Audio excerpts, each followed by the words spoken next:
গভীর জঙ্গলের মাঝ দিয়ে বয়ে চলেছে এক প্রশস্ত নদী। নদীর জলে আধা ডুবে রোদ পোহাচ্ছিল এক বিশাল কুমির। সে দীর্ঘ শ্বাস ফেলে নিজেই নিজেকে বলল, দিনের পর দিন শুধু মাছ, শুধু মাছ। এত শক্তি আমার অথচ জীবনে কোনো স্বাদ নেই। ঠিক তখনই নদীর ধারে দিয়ে হেঁটে যাচ্ছিল এক শিয়াল। চারপাশে তাকিয়ে সে মনে মনে ভাবছিল, চোখ কান খোলা রেখেই চলতে হবে।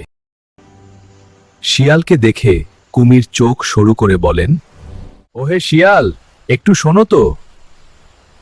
হ্যাঁ কুমির দাদা, কি বলবেন?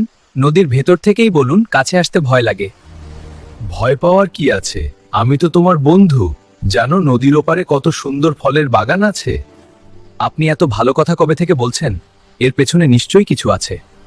আরে না না, বিশ্বাস করো, আমি শুধু সাহায্য করতে চাই। আচ্ছা, যদি যাই তাহলে যাব কিভাবে? আমার পিঠে বসে যাও, আমি এক মুহূর্তেই পার করে দেব। এবার সত্যি কথা বলি শিয়াল, আজ তোমাকে আমি খাব। এই কথা, কিন্তু একটা সমস্যা আছে কুমির দাদা। আবার সমস্যা কি? আমার হৃদয়ে আমি জঙ্গলের এসেছি, খেলে আপনার ভয়ঙ্কর অসুখ হবে। তাই নাকি? তাহলে তো সর্বপুরে চলো। হ্যাঁ, দেরি করা ঠিক হবে না। কুমির দাদা, মনে রাখবেন, শক্তি থাকলেই সব হয় না, বুদ্ধিও দরকার। আজ আমি বুঝলাম, লোভ আর বোকামি আমাকে ঠকিয়েছে। শেষবারের মতো বলছি, ভবিষ্যতে কাউকে ঠকানোর আগে ঠিকই বলেছেন।